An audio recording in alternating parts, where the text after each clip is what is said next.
मैंने अभी रिसेंटली एक ट्वीट पढ़ा था जिसमें ये जो शख्स है, he mentions his neighbor and he says that this guy wakes up early morning and spends his quality time in gardening. He then does some puja and after that he relaxes with a nice cup of hot chai. This Independence Day is a good time to reflect on what financial freedom means to you.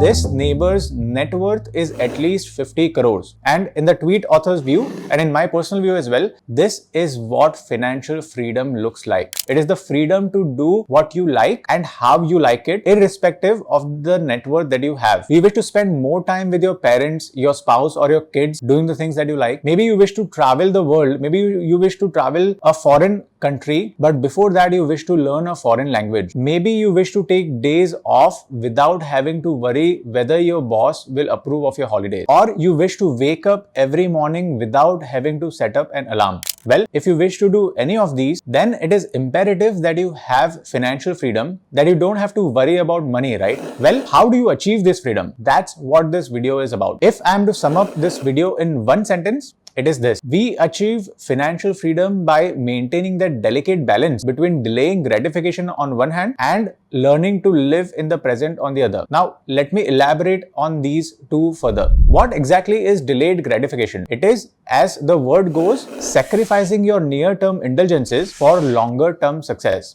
Now, one of my favorite authors is James Clear, and in one of his blogs, he mentions about this experiment that was conducted by a Stanford professor, Professor Walter Mischel, in the early 1960s, in which he called children aged 4 to 5 in a private room one by one, and he placed a marshmallow on the table. Now he told the kids कि मैं 15 minute के लिए बाहर जा रहा हूँ, 15 minute के बाद वापस आऊंगा, और अगर वो मार्शमेलो टेबल पे रहा, मतलब अगर आपने नहीं खाया तो मैं और एक मार्शमेलो आपको दूंगा, तो आपको 2 मार्शमेलो मिलेंगे खाने के लिए. After 15 minutes, the professor comes back to the room and he gives that marshmallow. Now, naturally क्या हुआ कि काफी सारे बच्चों ने वो जो एक मार्शमेलो था वो खा लिया था. They could not resist their temptation. And there were kids that resisted their temptation for that extra piece of marshmallow. Now, what the professor and his team of researchers did is they followed the kids for the next 40 years and they tracked their life, and they realized those children who had resisted the temptation to eat that first marshmallow, who waited for the second marshmallow, those children performed relatively better in life in a whole lot of areas. So, for instance, these second group of children who waited for the second marshmallow, who resisted their temptation, who delayed their gratification, they had better grades in university entrance exams, they had better social skills, they managed their stress better, and in general they performed relatively better in other areas of life as well. This series of experiments proved that delaying gratification now contributes immensely to success later in life, and we see that all around us, right? रात को from 10 to 12, let's say, instead of watching Netflix or Hotstar or Amazon Prime, if we spend that time in researching stocks, then over time we would get more knowledgeable and informed. If right now, instead of eating junk, अगर हम healthy food खाए, then over time we would get healthier. And instead of getting lazy and down, if we choose to work out now, then over time, over the years, we would get more fit. So success usually comes from choosing the pain of discipline over the ease of distraction. And that's what delayed gratification is all about. It's the same in money matters as well, right? If I have limited income, then instead of spending that income on the purchase of a newly launched iPhone, for instance, or an expensive car, if I choose to invest that money, then over time, my wealth would grow exponentially. This brings us to two main ways of creating wealth. One is by saving and the other is by earning more. Now, in saving, you can have two scenarios. Let's say if the inflation rises, but your salary does not. That is the first scenario. And the second scenario is if inflation rises, but your salary rises with inflation. So in the first scenario, let's say if inflation rises by 10% and your salary does not, then how would you manage your finances? So for instance, if your salary was 1 lakh rupees per month and you spend about 80% of your income while saving and investing 20% of your income. Now, if inflation rises, then naturally your expenses will increase with inflation. And in that case, what would you do? If you were like most people, then you would end up saving less. So you would spend about 90% of your income while saving about 10% of your income.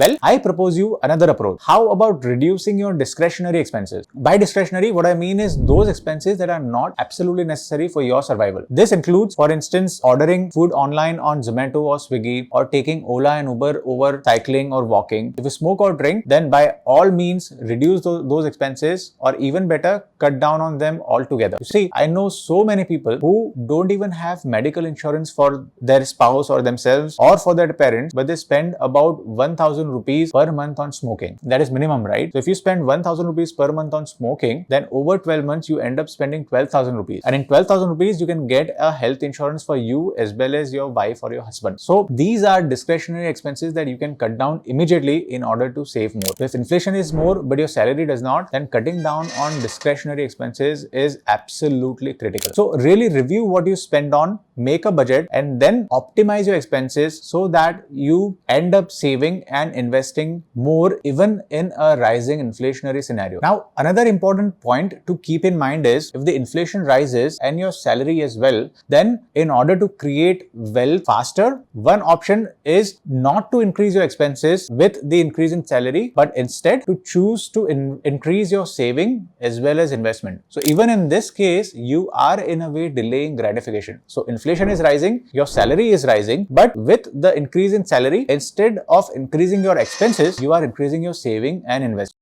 So in that case, instead of doing an SIP of rupees 5,000 per month, you are increasing your SIP to rupees 8,000 per month, right? As an example. So you are creating wealth faster over the years. Now, of course, when I say this, when I discuss delayed gratification, I don't mean to ask you to live like a saint. By all means, take that much awaited trip to Goa, but there are ways to save there as well. Maybe you can find a budgeted hotel, of which there are plenty, or maybe you can spend more time negotiating rates with your travel agent, right? Another option is to choose an off season to go. So there are many ways to save a penny here and there, but at the same time also enjoy your life. Find ways to reduce these discretionary expenses irrespective of whether your salary increases or not, and choose to save and invest more so that over time your wealth grows. And finally, where would you invest your savings? You see, fundamentally, savings can be invested to grow wealth in only two things. One, either you run a successful startup, or two, you invest your funds in a business, in owning a business that is already out there. Now, being an entrepreneur, successful entrepreneur that earns money, not just burns cash, but that earns money, earns cash flows, is not everyone's cup of tea, right? But investing or owning a piece of business that is already listed, that is out there, is relatively easier. And you can do that easily through mutual funds by giving your money to a fund manager who invests, who researches and invests on your behalf. Now, naturally, a follow-up question would be this: how do I select which mutual funds I should invest my savings in, right? Well, Tickertape का mutual fund screener आपको a list of good quality mutual funds shortlist करने में help करेगा through using filters like Sharpe ratio, standard deviation, 5-year CAGR, and a whole lot of other such criteria. Now, if you wish to learn more about what these terms mean, like Sharpe ratio, standard deviation, and other risk factors, then check out the blog that I recently wrote on Tickertape. It explains how to assess risk in mutual funds. Knowing these terms, knowing these concepts will help you filter out good mutual funds, and you can decide which mutual fund you should invest in without getting confused. As a general rule of thumb, mutual funds should be able to give you at least 12 to 15% annual return on average over a longer time frame. So that means if you're earning 12 to 15% every year, then you should be able to double your wealth in next 5 to 7 years. And that is the minimum I'm talking about. So for instance, if you are investing rupees 5,000 every month for a span of 5 years in, let's say, Parag Parikh FlexiCap fund, then at the end of 5 years, you would accumulate about 4.65 lakh rupees post-tax. And you can use this mutual fund calculator to calculate your post-tax return. Not bad, right? Now, if you invested rupees 1 lakh lump sum in Parag Parikh FlexiCap fund for 5 years, then assuming a historical rate of return of 19%, you would end up with 2.32 lakhs at the end of 5 years. That